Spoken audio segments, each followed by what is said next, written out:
આપનો પરિચય ટૂંકમાં આપો. સર મેં એમએસસી કેમિસ્ટ્રી સાથે કરેલું છે અને બીએડ ગણિત વિજ્ઞાન વિષય સાથે કરેલું છે. 9 વર્ષ હાઈસ્કૂલમાં વિજ્ઞાન શિક્ષક તરીકે કામ કરેલું છે માધ્યમિકમાં, અને છેલ્લા 7 વર્ષથી એચટેટ પ્રિન્સિપાલ તરીકે કામ કરું ખૂબ બહોળો અનુભવ ધરાવો છો તમે, છું. જી સર. તેમ છતાં કેમ આમાં આવવા માંગો છો? સર મેં અનુભવથી એવું જોયું છે કે માધ્યમિકમાં હું શિક્ષક તરીકે હતો અને અત્યારે આચાર્ય તરીકે કામ કરું છું. તો એક ફલક વિશાળ બને તો હું મારી પ્રતિભાને વધુ આગળ લઈ જઈ શકું અને સમાજને પણ સારો ફાયદો આપી શકું. એટલે જો હું આ પોસ્ટ ઉપર આવું તો આ ફલક હજી વિશાળ થશે. માધ્યમિક શિક્ષણમાં કામ કર્યું હશે તમે, ઓકે. અને આ ફિલ્ડમાં તમે આવ્યા, બેમાં તમને કોઈ તફાવત? તફાવતમાં સર પોસ્ટ બદલી છે એટલે ત્યાં મેં શિક્ષક તરીકે કામ કરેલું હતું, એટલે પર્ટિક્યુલર ક્લાસ અને સ્ટુડન્ટ સાથે કામ કરવાનું હતું. અહીંયા વહીવટી કામમાં થોડુંક આગળ વધવાનું થાય છે. ક્લાસરૂમ અટેચમેન્ટ ઓછું. તમે તમારી સ્કૂલમાં ક્યાં ક્યાં મેગેઝિનો મગાવો છો? જીવન શિક્ષણ આવે સર, અને બાલ સૃષ્ટિ. જીવન શિક્ષણ કોના દ્વારા બહાર પાડવામાં આવે છે? આપણી જીસીઆરટી. ઓકે. નિષ્ઠા કાર્યક્રમ વિશે કંઈ જાણો છો? હા, નિષ્ઠા તાલીમ છે આખી પ્રાથમિક શિક્ષકો અને પ્રિન્સિપાલ બંને માટેની ઓનલાઈન તાલીમ અત્યારે ચાલુ. આપે લીધેલી છે? જી સર. 18 મોડ્યુલ. ઓકે. કન્યા કેળવણી માટે ગુજરાત સરકાર છે એ કેવા પ્રયત્ન કરી રહી છે, જણાવશો એના? કન્યા કેળવણી માટે પ્રવેશોત્સવ કાર્યક્રમની સાથે જ કન્યા કેળવણી મહોત્સવ પણ યોજવામાં આવતો હતો, અને એક યોજના 2019થી શરૂ કરવામાં આવેલી છે સર. એ યોજના અંતર્ગત 2019 પછી જે દીકરીઓ જન્મે છે એમના માટે પહેલા ધોરણમાં જ્યારે પ્રવેશ લે ત્યારે 4,000 સુધીની રકમ એમને માતા પિતાને આપવામાં આવે છે, અને 9મા ધોરણમાં એડમિશન લે જો બાળક ટૂંકમાં આગળ ભણે છે 9મામાં એડમિશન લે તો 6,000 રૂપિયા, અને 18 વર્ષની ઉંમર પૂરી કરે પછી જો ઉચ્ચ અભ્યાસ કરે તો એના માટે, નહીંતર એમના લગ્ન માટે 1 લાખ રૂપિયા સુધીની સહાય આપવામાં આવે છે. આ યોજનામાં કોવિડ પરિસ્થિતિમાં ગુજરાત સરકારના શિક્ષણ વિભાગ દ્વારા કોઈ ચેનલો શરૂ કરવામાં આવી હતી? જી સર, વંદે ગુજરાત ઉપર એના કાર્યક્રમો આવતા, અને ડીડી ગિરનાર ઉપર. આપના દ્વારા એવું શું કરવામાં આવ્યું કે જેના કારણે આપના બાળકો જે છે તેઓનું શિક્ષણ ન અટકે, એના માટે આપની એઝ અ મુખ્ય શિક્ષક તો પ્રિન્સિપાલ તરીકે આપના દ્વારા શું કરવામાં આવ્યું? એક તો આ સરકારશ્રીની ગાઈડલાઈન મુજબ મોબાઈલથી ઓનલાઈન અમે ક્લાસ ચાલુ કરેલા છે, અને બીજું ડીડી ગિરનારથી પણ ઘણા બાળકો છૂટી જતા હતા કે જેમની પાસે મોબાઈલ નથી, ટીવીની સુવિધા પણ નથી, તો છેવટે અમે શહેરી શિક્ષણ, પણ શહેરી શિક્ષણમાં જે જાહેર જગ્યાઓ હોય, દાખલા કે મંદિર છે, કોઈ દરગાહ છે, તો એવી જગ્યાએ જ્યાં વ્યવસ્થા પૂરતી મળી રહેવું છે ત્યાં સોશિયલ ડિસ્ટન્સ અને ગાઈડલાઈન મુજબ અમે કાર્યક્રમ કરેલા, વર્ગો ચાલુ કરેલા. તાલીમના માળખા હમણાં બદલાણા, ઓનલાઈન વધારે થયું. જી સર. પહેલાં ફિઝિકલી હતું. તમને એમાં કોઈ ડિફરન્સ લાગ્યો કે આ રીતે ઓનલાઈન જ ચાલુ રહેવું જોઈએ? ના સર, આ એક વસ્તુ હતી પરિસ્થિતિને અનુરૂપ હતી, બાકી મારા મતે તાલીમ ઓફલાઈન વધુ સારું. એનું કારણ?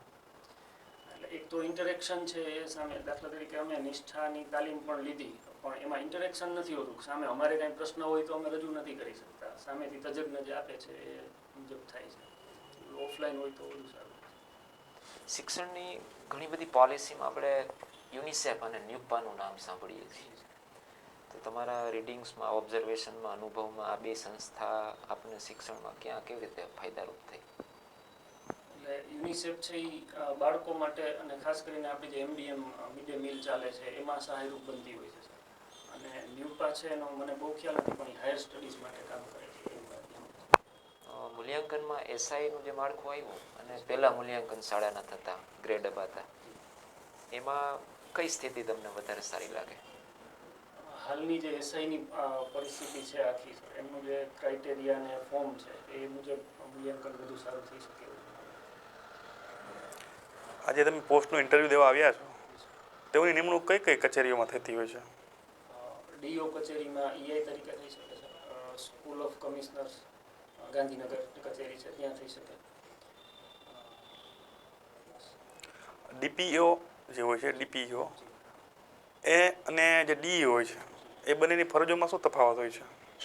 ડીપીઓ છે સર એ પ્રાથમિક વિભાગ આખો સંભાળતા હોય છે આખા જિલ્લાનો, અને ડીઈઓ છે એમની અંડરમાં હાઈસ્કૂલ, માધ્યમિક, ઉચ્ચતર માધ્યમિક અને પ્રાથમિક પણ એમાં આવી જતું હોય છે. તો ડીપીઓની સહાય માટે તાલુકા કક્ષાએ કોઈ અધિકારીઓ હોય છે? હા સર, એમની હમણાં જ નિમણૂક કરવામાં આવી છે ટીપીઓ અધિકારી તરીકે, અને કેળવ નિરીક્ષક છે એ પણ એમાં સહાય. સીઆરસી કન્સેપ્ટ શું છે? સીઆરસી કન્સેપ્ટ મીન્સ કે સીઆરસી, પોસ્ટ જે હા છે, હા, એ ક્લસ્ટર લેવલના એક અધિકારી છે સર. એ ક્લસ્ટરમાં 5-6 કે જે સ્કૂલો આવતી હોય છે એમનું માર્ગદર્શન કરવું, એમને સહાયરૂપ થવું અને અધિકારીની સૂચનાઓ છે એ સ્કૂલો સુધી પહોંચાડવી. આ સીઆરસી.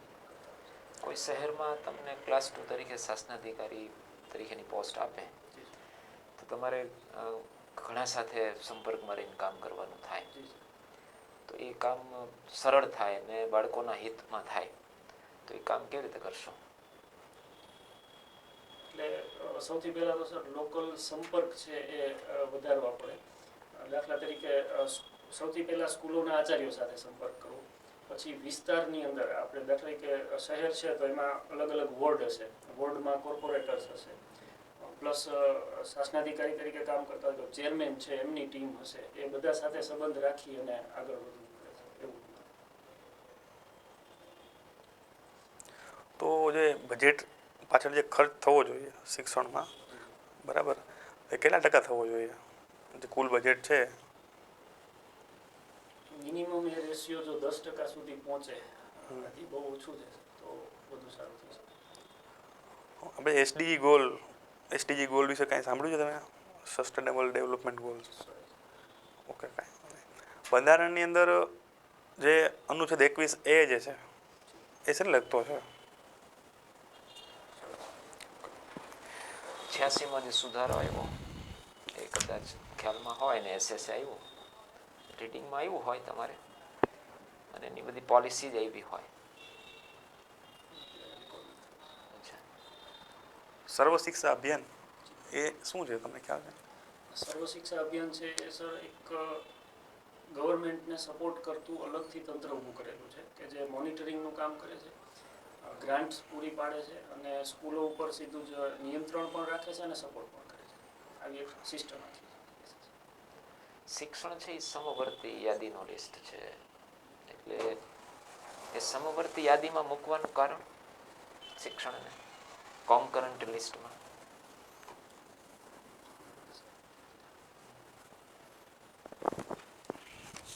નવી શિક્ષણ નીતિનો અભ્યાસ આપણે કર્યો હશે, એમાં ઘણી સારી બાબતો છે જેને આપણે ઇમ્પ્લિમેન્ટ કરીએ તો ઘણા સુધારા થઈ શકે એમ. તો અગાઉની પોલિસી કરતાં જુદી પડતી હોય એવી 2-4 બાબતો તમને વાંચવામાં આવી હોય?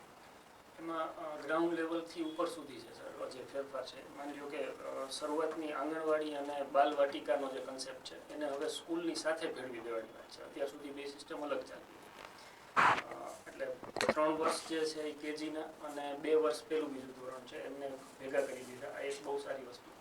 બીજું, હાયર સ્ટડીઝ માટે સબ્જેક્ટ પસંદગીની એક ચોઈસ આપી દીધી છે કે ભાઈ અત્યારે સાયન્સ સ્ટ્રીમ છે, કોમર્સ સ્ટ્રીમ છે તો બાળકોને ફરજિયાત અમુક વિષયો પાસ કરવા જ પડે. અને હવેથી એવું થઈ શકશે નવી પોલિસીમાં કે 12મા ધોરણની અંદર બાળક કોમર્સના વિષયો અને સાયન્સના વિષયો બે સાથે રાખીને પણ અભ્યાસ કરી શકશે અને પોતાનું કેરિયર બનાવી શકશે. આ બાબતો સારી. હોબી શું છે આપનો?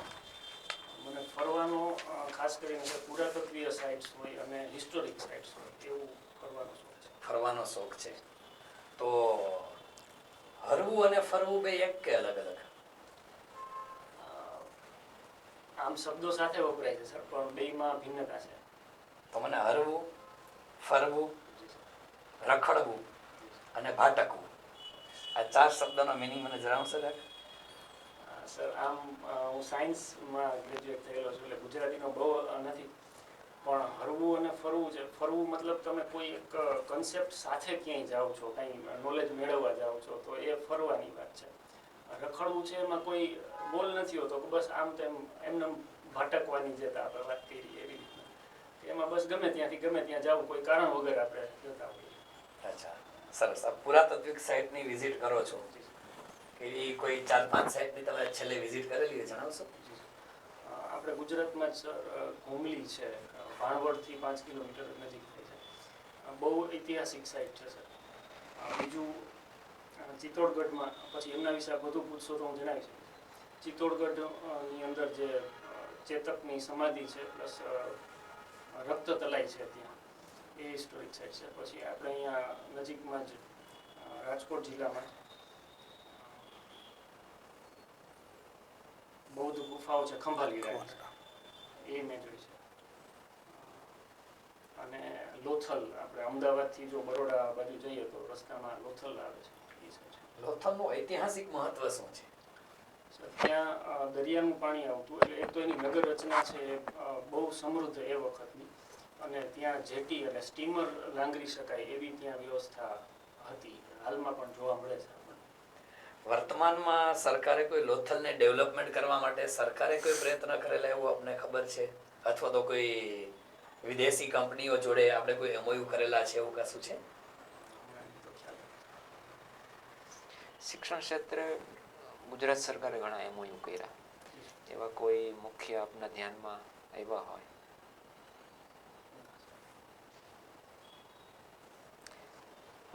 શાળામાં સારા શિક્ષકો આપણે ઓળખવા છે, સારો વર્ગ આઈડેન્ટિફાઈ કરવો છે, તો સરળતાથી અને નિષ્પક્ષ રીતે આપણે આઈડેન્ટિફાઈ કરી શકીએ કે ભાઈ આ વર્ગ ખરેખર સારો છે, તો એ કેવી રીતે થાય?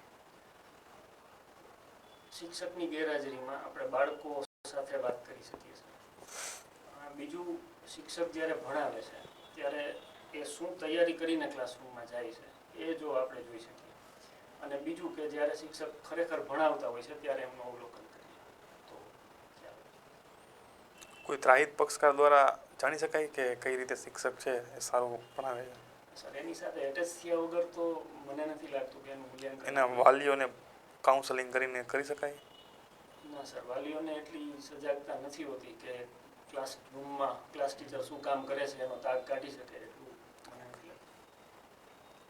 ઘણા બધા એવા શિક્ષકો બહુ હાઇલાઇટ ન થાય ને વર્ગ બહુ સારા હોય, તો એ એવું કેવી રીતે ભણાવતા હશે કે એને ખરેખર બાળકો ગમે ને બાળકોને શિક્ષક ગમે, પછી ઓન પેપર બહુ રેકોર્ડી રાખતા ન હોય, તો એવું એ કઈ મેથડ કે કોઈ પદ્ધતિ અથવા એનું એટેચમેન્ટ સાયકોલોજી શું?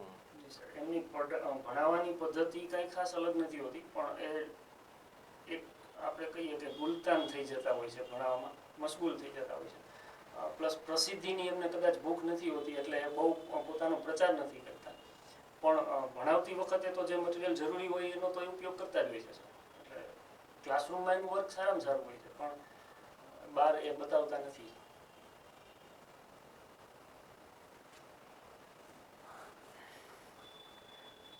આપ હાલ આચાર્ય તરીકે ફરજ બજાવી રહ્યા છો. આચાર્ય તરીકેની જોબ અને આપ જે પોસ્ટ ઉપર જવાના છો એ પોસ્ટમાં શું તફાવત છે, અને આપની અત્યારે વર્તમાન જે પોસ્ટ છે એનો અનુભવ આપને એ પોસ્ટમાં કઈ રીતે ઉપયોગી થશે?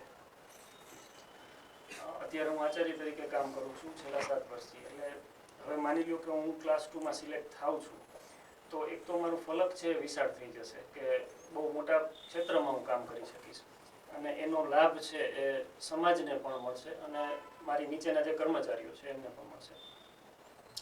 અત્યારનું જે મારું કામ છે એનાથી ફાયદો એ થશે કે ગ્રાઉન્ડ લેવલની મને ખબર પડશે કે હું સીધો ઓફિસર તરીકે નથી બેઠો, પણ હું ગ્રાઉન્ડ લેવલમાંથી જાઉં છું, તો હું નીચેની પરિસ્થિતિ જોઈને જાઉં છું. એટલે શું પ્રશ્નો હોય છે વિદ્યાર્થીઓના, વાલીઓના, બાળકોના, એની મને પહેલેથી ખબર હશે, ઇવન કર્મચારીઓના પણ, તો એનો લાભ મને મળશે. એવી બીજી કોઈ બે ક્વોલિટી અમને જણાવો કે જેના પરિણામે અમારે તમને સિલેક્ટ કરવા જોઈએ. જી સર, ક્વોલિટીમાં મારી ધીરજ છે એને હું મૂકી શકું છું, કારણ કે કોઈ પણ નિર્ણય ઉપર આવતા પહેલાં હાલમાં પણ હું કોઈ પણ મારા વિદ્યાર્થીને પણ ઇવન પહેલાં સાંભળું છું. કોઈ એકાદું ઉદાહરણ આપશો આપની ધીરજનું?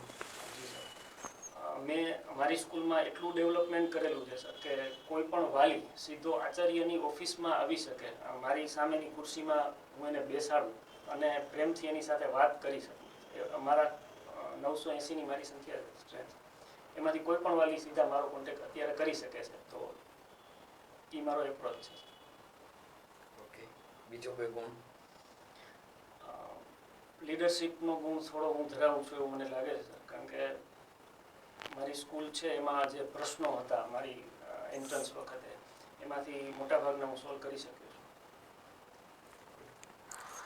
આપ પ્રિન્સિપાલ છો, આપની પાસે 2 જ શિક્ષક છે. હવે એક શિક્ષક એવું કહી રહ્યા છે કે સાહેબ મારે મારા સાવ નજીકમાં છે એમનું અવસાન થઈ ગયું છે, આજે મારે જવું પડે તેમ છે. અને બીજા શિક્ષક એવા છે કે એ કોઈ એવી તમારી જેમ ગવર્મેન્ટ એક્ઝામ આપવા માટે જવું પડે એવું છે, બરાબર. અને બીજી બાજુ વિદ્યાર્થીઓનું શિક્ષણ બગડે તેમ છે, બરાબર. હવે આવા કિસ્સાની અંદર તમે શું કરશો કે તમારે કઈ રીતે આ પરિસ્થિતિને તમે મૂલવશો? દાખલા તરીકે અમારે પે સેન્ટર હોય છે, તો પે સેન્ટરની અંદર 4-5 સ્કૂલો કમ્બાઈન જોડાયેલી હોય છે. એટલે હું એની વ્યવસ્થા એવી રીતે કરીશ કે 2 શિક્ષકો જો મારી સ્કૂલ સંભાળી શકે છે તો એક તો હું પોતે હાજર છું, અને બીજી શાળામાંથી કે જ્યાં પૂરતો સ્ટાફ હાજર છે ત્યાંથી એક શિક્ષકને જે તે દિવસ પૂરતા રિલીવર તરીકે બોલાવી અને વિદ્યાર્થીઓનું બગડે નહીં એનું કામ કરી શકીએ. Good. Okay, your interview is over. Thank you. Thank you.